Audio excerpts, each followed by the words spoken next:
रेंजोंग सम्राट के शासनकाल के दौरान यूरोपीय भाड़े के सैनिकों का एक समूह बारूद की तलाश में चीन की यात्रा करता है। महान दीवार के उत्तर में कुछ मील की दूरी पर उन पर एक राक्षस द्वारा हमला किया जाता है। केवल आयरिशमैन विलियम गारिन और स्पेनियार्ड पेरो तोवर जीवित रहते हैं। वे राक्षस की भुजा को काटकर अपने साथ ले आते हैं।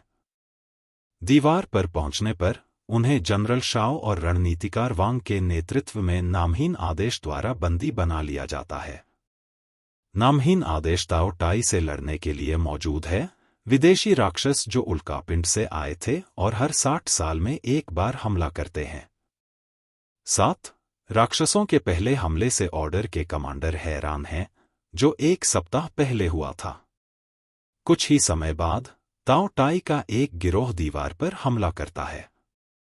लड़ाई के दौरान गारिन और तोवर को बैलार्ड द्वारा मुक्त किया जाता है, जो एक अंग्रेज है जो 25 साल पहले पूर्व में आया था, हिरासत में लिया गया। वह अब एक अंग्रेजी और लैटिन शिक्षक के रूप में काम करता है। गारिन और तोवर अद्भुत युद्ध कौशल दिखाते हैं। युवा योद्धा पेंग योंग की जान बचाते हुए वे 2 राक्षसों को मारते हैं, जिससे उन्हें ऑर्डर का सम्मान मिलता है।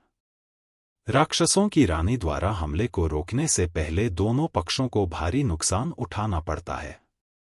3 यूरोपीय गुप्त रूप से बारूद चुराने और अगले राक्षस हमले के दौरान भागने की योजना बनाते हैं। उस रात 2 ताओ टाई दीवार के शीर्ष पर पहुंचते हैं। जनरल शाओ की हत्या कर दी जाती है, जिससे कमांडर लिन को नामहीन आदेश का प्रभारी बना दिया जाता है। इस समय के आसपास राजधानी से एक दूत एक प्राचीन स्क्रॉल के साथ आता है, जो बताता है कि राक्षसों को चुंबकों द्वारा शांत किया जाता है। वांग का मानना है कि गारिन द्वारा लाया गया पत्थर उसे ताओ टाई को मारने में सक्षम बनाता है। परिकल्पना का परीक्षण करने के लिए गारिन सुझाव देता है कि वे एक ताओ टाई को जीवित पकड़ लें और मदद करने के लिए सहमत हो जाते हैं। इससे भागने की योजना में देरी होती है, जिससे टोवर नाराज हो जाता है, जो बैलार्ड के विरोध के बावजूद गारिन की सहायता करता है। जबकि ताओ टाई के साथ एक नई लड़ाई शुरू होती है, पश्चिमी लोग एक राक्षस को पकड़ लेते हैं और सिद्धांत को साबित करते हैं।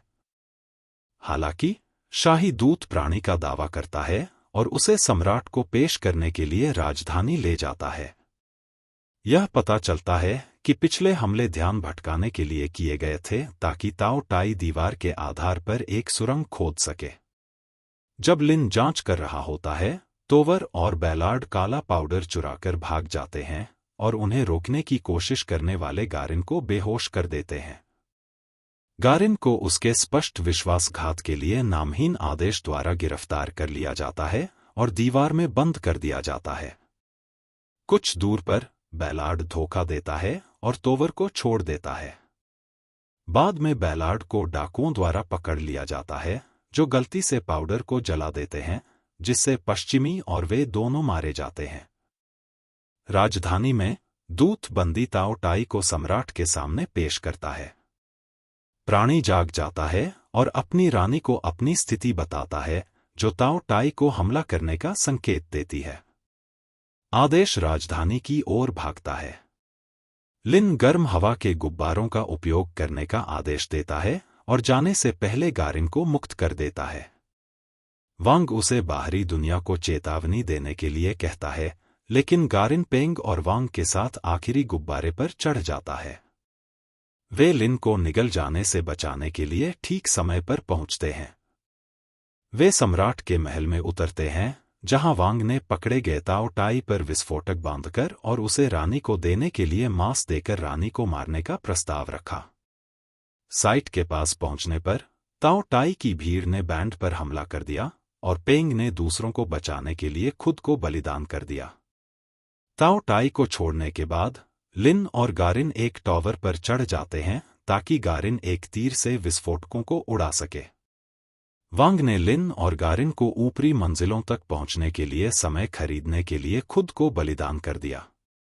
गारिन के 2 तीर ताओ टाई रानी के अंगरक्षकों द्वारा विक्षेपित कर दिए जाते हैं, लेकिन गारिन चुंबक को भीड़ में फेंक देता है, जिससे ढालों में एक अंतर पैदा हो जाता है, जिससे लिन का भाला अंदर जा सकता है। रानी मारी जाती है और बाकी भीड़ मर जाती है। खतरे को खत्म करने के बाद गारिन को घर लौटने की अनुमति दी जाती है और वह टोवर को इनाम के तौर पर ब्लैक पाउडर देने के बजाय अपने साथ ले जाने का फैसला करता है, जिससे टोवर बहुत नाराज होता है।